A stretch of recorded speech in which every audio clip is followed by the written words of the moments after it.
जळगावच्या जिल्हा उपनिबंधक कार्यालयासमोर आता आंदोलनकर्त्यांवर जोरदार वादळी वाऱ्यानं मंडप कोसळला।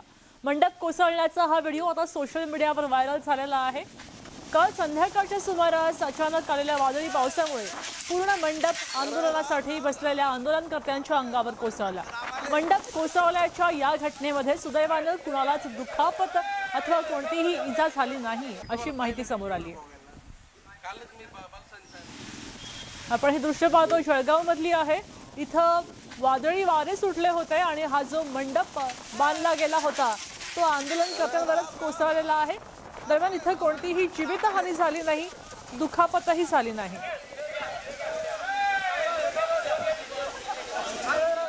बातमी दौंडमधनं आहे। इथं कानगावमध्ये शेतकऱ्यांची फसवणूक झाली आहे असा प्रकार आलाय। गावरान चळवळीच्या नावाखाली शेतकऱ्यांना बोगस आणि भेसळयुक्त बियाण्याची विक्री होतीये। या बोगस बियाण्यामुळेच आता शेतकऱ्यांचे अतोनात नुकसान झालंय। यामुळे परिसरामध्ये शेतकऱ्यांकडून तीव्र संताप व्यक्त केलाय। याचाच आढावा घेतलाय आमचे प्रतिनिधी सुमित सोनावणे यांनी। दौंड तालुक्यातील कानगावमधील शेतकऱ्यांना बोगस बियाण्यांचा फटका बसलेला आपल्याला पाहायला मिळतोय।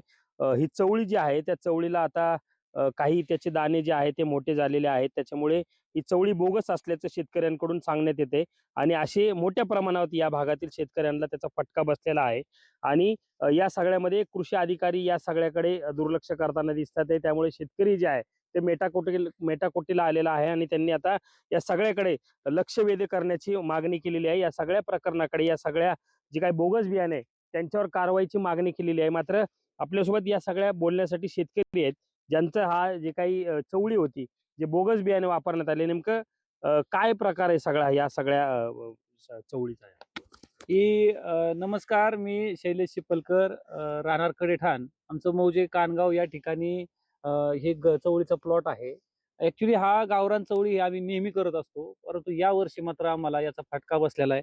ही महोदया कंपनीची पूजा व्हरायटी आहे, ही गावरान चवळी आहे। आम्ही नेहमी ही करतो, परंतु या वर्षी नितीन एजन्सी केडगाव यांच्याकडून आम्ही ही 4 मार्च रोजी खरेदी केली आणि उगवण क्षमता व्यवस्थित नेहमीप्रमाणे होती। 60 दिवसानंतर आमच्या लक्षात आलं की याला जे येणाऱ्या शेंगा आहेत ह्या गावरान चवळीच्या नाही आहेत, ह्या डांग चवळीच्याही नाहीत किंवा इतर सुधारित जातींच्याही नाहीत।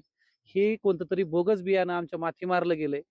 संघर्ष करत असताना आता सर्वसामान्य शेतकरी इतर पिकं सोडून जर ह्या भुसार पिकाकडे वळाला आणि तिथे जर ह्याला उलट जास्त खर्च येतो, अंग मेहनत जास्त लागते, पाणी जास्त लागतं, लक्ष जास्त लागतं आणि 3 महिन्यात 2 महिन्यात पैसे निर्माण करून देणारं पीक आहे। परंतु बोगस बियाण्यांच्यामुळे आज या शेतकऱ्यांना मानसिक त्रास झालेला आहे। ठीक आहे, संबंधित व्यक्ती कायदेशीर मागण्या लढत आहे, परंतु जर संबंधित कंपनी व विक्रेत्यांनी शेतकऱ्याला जर न्याय दिला नाही तर रयत क्रांती संघटनेतर्फे निश्चित आंदोलन केलं जाईल।